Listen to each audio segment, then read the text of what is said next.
ദൈവനാമം മഹത്വപ്പെടുമാറാകട്ടെ. എന്നെ ശ്രദ്ധിക്കുന്ന എല്ലാ പ്രിയപ്പെട്ട മാന്യ ശ്രോതാക്കൾക്കും വേഗം വരുന്ന കർത്താവായ യേശുക്രിസ്തുവിന്റെ അതിപരിശുദ്ധമായ നാമത്തിൽ പാറ്റ്നയിൽ നിന്നും സ്നേഹവന്ദനങ്ങൾ ആമുഖമായി അറിയിക്കുന്നു. റോമാലേഖനം 9-ാം അധ്യായത്തിൽ നിന്നുമാണല്ലോ നാം ചിന്തിച്ചു കൊണ്ടിരിക്കുന്നത്. അപ്പോസ്തലനായ പൗലോസ് 9:2 പറയുന്നു, എനിക്ക് വലിയ ദുഃഖവും ഹൃദയത്തിൽ ഇടപെടാതെ നോവുമുണ്ട്. തൻ്റെ വ്യക്തിപരമായ കാര്യങ്ങൾ സാധിക്കാനോ സാമ്പത്തികമായ അഭിവൃദ്ധി ഉണ്ടാക്കാനോ തൻ്റെ കുടുംബത്തിൻ്റെ ഉയർച്ചയ്ക്ക് വേണ്ടിയൊന്നുമല്ല ഈ വലിയ ദുഃഖവും ഹൃദയത്തിൽ ഇടപെടാതെ നോവുമുള്ളത്. എന്നിട്ട് താൻ പറയുന്നു, ഞാൻ ക്രിസ്തുവിൽ സത്യമാണ് പറയുന്നത്, ഞാൻ പറയുന്നത് ഫോഷ്കല്ല. എൻ്റെ മനസ്സാക്ഷി എനിക്ക് പരിശുദ്ധാത്മാവിൽ സാക്ഷിയായിരിക്കുന്നു. താൻ ഒരിക്കൽ കൂടി തന്നെ സമർപ്പിച്ചുകൊണ്ട് പറയുകയാണ്, ഞാൻ സത്യമാണ് പറയുന്നത്. പരിശുദ്ധാത്മാവിൽ ഞാൻ പറയുന്ന കാര്യം അത് സാക്ഷീകരിക്കപ്പെട്ടിരിക്കുന്നു. എന്താണ് തൻ്റെ വിഷയമെന്നറിയാമോ? ജഡപ്രകാരം എൻ്റെ ചാർച്ചക്കാരായ എൻ്റെ സഹോദരന്മാർക്ക് വേണ്ടി ഞാൻ തന്നെ ക്രിസ്തുവിനോട് വേർപെട്ട് ശാപഗ്രസ്തനാകുവാൻ ആഗ്രഹിക്കാമായിരുന്നു. അവർക്കെല്ലാം ഉണ്ട്, ന്യായപ്രമാണമുണ്ട്, ആരാധനയുണ്ട്, വാഗ്ദത്തങ്ങളുണ്ട്, നിയമങ്ങളുണ്ട്, പുത്രത്വവും തേജസ്സും ഉണ്ട്. അവർ ഇസ്രായേല്യരാണ്, പിതാക്കന്മാരും അവർക്കുള്ളവരാണ്. ജഡപ്രകാരം ക്രിസ്തുവും അവരിൽ നിന്ന് ജനിച്ചു. അങ്ങനെ അവർക്ക് അഭിമാനിക്കാവുന്ന ധാരാളം കാര്യങ്ങളുണ്ട്. എന്നെ കേൾക്കുന്ന പ്രിയപ്പെട്ടവരെ, നിങ്ങൾക്കും നിങ്ങളുടെ പാരമ്പര്യവും നിങ്ങളുടെ മതവും നിങ്ങളുടെ വിശ്വാസവും അനുസരിച്ച് ധാരാളം കാര്യങ്ങൾ നിങ്ങൾക്ക് പ്രശംസിക്കുവാനുണ്ടാകും. ഞാൻ ആരെയും പേരെടുത്ത് പറയുന്നില്ല, കുറ്റപ്പെടുത്തുന്നില്ല, അതിനൊന്നും എനിക്ക് അധികാരമില്ല. ധാരാളം കാര്യങ്ങൾ നിങ്ങൾക്ക് ഉയർത്തി കാണിക്കുവാനുണ്ടാകും. ദൈവത്തിന്റെ തെരഞ്ഞെടുക്കപ്പെട്ട ജനമെന്നാണ് ഇസ്രായേൽ ജനതയെ അറിയപ്പെടുന്നത്. എന്നാൽ അവരെ ഓർത്താണ് ആ ഇസ്രായേൽ സമൂഹത്തിൽ നിന്ന് മുന്നോട്ട് വന്ന അപ്പോസ്തലനായ പൗലോസ് പറയുന്നത്, എനിക്ക് വലിയ വേദനയും ഹൃദയത്തിൽ നോവുമുണ്ട്. എന്താണ് കാരണം? ഇവർ കർത്താവിനെ അറിഞ്ഞില്ല. ഒറ്റ വിഷയമേ ഉള്ളൂ, ഈ പ്രിയപ്പെട്ടവർ കർത്താവിനെ അറിഞ്ഞില്ല. എന്നെ കേൾക്കുന്ന എൻ്റെ കുടുംബത്തിലുള്ളവരും, ഞാൻ ആത്മാർത്ഥമായിട്ട് പറയട്ടെ, നിങ്ങളെ എല്ലാവരെയും ഞാൻ സ്നേഹിക്കുന്നു. എൻ്റെ കുടുംബത്തിലുള്ള എല്ലാവരെയും സ്നേഹിക്കുന്നു. നിങ്ങൾക്ക് നിങ്ങളുടേതായ പാരമ്പര്യം, നിങ്ങളുടേതായ വിശ്വാസത്തിൽ പോവുകയാണ്, ഞാൻ അതിനെ ഒന്നും ചോദ്യം ചെയ്യുന്നില്ല. എന്നാൽ വിശുദ്ധ വേദപുസ്തകം അനുസരിച്ച് ഞാൻ രക്ഷിക്കപ്പെട്ടവനാണോ?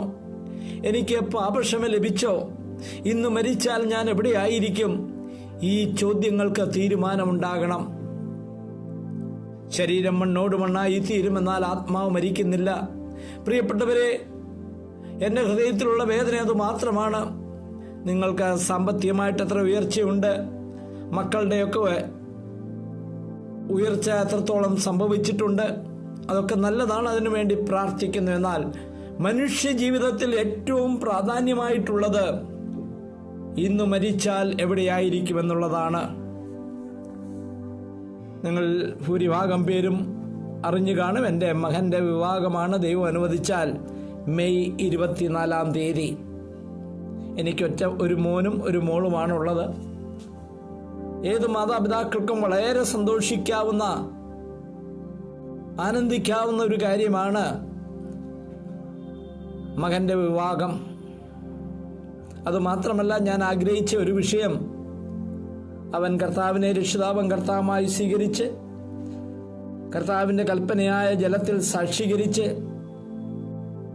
കർത്താവിൻ്റെ മക്കളോടുകൂടി ആരാധിക്കുന്ന ഒരുത്തനാണ്. ആ വിധത്തിലുള്ള ഒരു പെൺകുട്ടിയെ ലഭിക്കണം. ആ വിധത്തിലുള്ള ആത്മീയ കാഴ്ചപ്പാടുള്ള ഒരു കുടുംബത്തിൽ നിന്നായിരിക്കണം. ആ വിധത്തിൽ തന്നെ ദൈവം കാര്യങ്ങൾ ക്രമീകരിച്ചു. എന്നെ വളരെ സന്തോഷിപ്പിക്കുന്നതായ കാര്യമാണ്. എന്നാൽ അതിനേക്കാളും വലിയ സന്തോഷം എനിക്കുള്ളത് എന്താണെന്ന് പറയട്ടെ, ആത്മാർത്ഥമായിട്ട് പറയട്ടെ, ഈ യേശു കർത്താവിനെ ഞാൻ അറിഞ്ഞു എന്നുള്ളതാണ്. എൻ്റെ പാരമ്പര്യവും എൻ്റെ പഴയ വിശ്വാസങ്ങളൊക്കെ വിട്ട് വിശുദ്ധ വേദപുസ്തകത്തിന്റെ അടിസ്ഥാനത്തിൽ യേശു ക്രിസ്തു കർത്താവാണെന്ന് മനസ്സിലാക്കി അവനെ രക്ഷിതാവും കർത്താവുമായി സ്വീകരിക്കുവാനിടയായി. ഇന്ന് മരിച്ചാൽ കർത്താവിനോട് കൂടെയാണെന്നുള്ളൊരു ബോധ്യത എനിക്കുണ്ട്. എന്നെ ശ്രമിക്കുന്ന പ്രിയപ്പെട്ടവരെ, നിങ്ങൾക്ക് ആ ബോധ്യതയുണ്ടോ? ഇതൊരു കൊച്ചുകളിയല്ല, ഇതൊരു മതത്തിന്റെ സിദ്ധാന്തമല്ല. സ്വർഗത്തിലെ ദൈവം തന്നെ നൽകിയിരിക്കുന്ന വചനത്തിലൂടെ പറയുകയാണ്, പുത്രനിൽ വിശ്വസിക്കുന്നവന് നിത്യജീവനുണ്ട്, പുത്രനെ വിശ്വസിക്കാത്തവനോ ദൈവത്തിന്റെ ക്രോധം അവന്റെ മേൽ വസിക്കുന്നു. പ്രിയപ്പെട്ടവരെ, ഇത് ചെറിയ കാര്യമല്ല. ദൈവീക ക്രോധത്തിന് ആരും ഇടയായി തീരരുത്. സത്യമറിയണം, സത്യം നിങ്ങളെ സ്വതന്ത്രരാക്കും. അതുമാത്രമല്ല, ഭാരതത്തിലെ 145 കോടിയോളം ജനം, ഓരോ സംസ്ഥാനങ്ങളെ ഓർത്ത് ഞങ്ങൾ പ്രാർത്ഥിക്കുന്നു. ഭാരതത്തിലെ ആരും നശിച്ചു പോകരുത്. ദൈവമക്കളായി എന്നെ കേൾക്കുന്ന ആരെങ്കിലും ഉണ്ടെങ്കിൽ നിങ്ങളുടെ ഉത്തരവാദിത്തത്തിലേക്ക് തിരിച്ചു വരിക. ഈ രക്ഷ നിങ്ങൾ സ്വായത്തമാക്കിയെങ്കിൽ ഈ രക്ഷയുടെ സന്ദേശം മറ്റുള്ളവരോട് അറിയിക്കുവാനുള്ള ഒരു ധാർമ്മികമായ ഉത്തരവാദിത്തം കേൾവിക്കാരായ ഓരോരുത്തർക്കും അപ്പോസ്തലനായ പൗലോസ് പറയുന്നു, നിർബന്ധം എന്റെ മേൽ കിടക്കുന്നു. ഇത് മറ്റുള്ളവരും നിർബന്ധിച്ചതല്ല, ദൈവിക നിർബന്ധം. ഞാൻ രക്ഷിക്കപ്പെട്ട ഈ രക്ഷയുടെ സുവിശേഷം മറ്റുള്ളവരോട് പറയണം. ഇന്നത്തെ സന്ദേശം ഞാൻ അവസാനിപ്പിക്കുകയാണ്.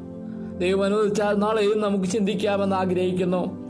പരിശുദ്ധനും സ്തുത്യനുമായ ദൈവമേ, തിരുനാമത്തിന് നന്ദിയോടെ സ്തോത്രം. കർത്താവേ, ഞങ്ങളുടെ ജീവിതത്തിലെ ഏറ്റവും സന്തോഷകരമായ കാര്യം ഞങ്ങൾക്ക് ഈ രക്ഷ ലഭിച്ചു എന്നുള്ളതാണ്. ഇന്ന് കർത്താവിന്റെ മക്കളായി നിത്യജീവന്റെ അവകാശികളായി തീർന്നു. കർത്താവെ, ഞങ്ങൾക്ക് സ്വർഗീയ പൗരത്വം ലഭിച്ചിരിക്കുന്നു. നന്ദിയോടെ സ്തോത്രം. ആരെങ്കിലും കേൾക്കുന്നവർ ഈ സത്യത്തിലേക്ക് വന്നിട്ടില്ലെങ്കിൽ കർത്താവെ, അവരെ കൂട്ടിവരുത്തണമേ. ഞങ്ങളുടെ മുമ്പിൽ ഒരു വലിയ ഉത്തരവാദിത്തമുണ്ട്. സുവിശേഷം മറ്റുള്ളവരോട് പറയുവാൻ. ആ ഉത്തരവാദിത്തം ആരും ഒഴിഞ്ഞു പോകാതെ കർത്താവെ, നിന്റെ സുവിശേഷ സാക്ഷികളായി തീരുവാൻ ഞങ്ങളെ ഓരോരുത്തരെയും സഹായിക്കണമേ. ഇന്നത്തെ ദിവസത്തെ അനുഗ്രഹിക്കണം. പ്രയാസത്തിലൂടെയും പ്രതികൂലങ്ങളിലൂടെ ഒക്കെ പോകുന്നവരെ നീ അനുഗ്രഹിക്കണം. യേശു കർത്താവിന്റെ ധന്യനാമത്തിൽ ചോദിക്കുന്നു, കൃപയുണ്ടായി സ്വീകരിക്കുമാറാകണമേ. ആമേൻ.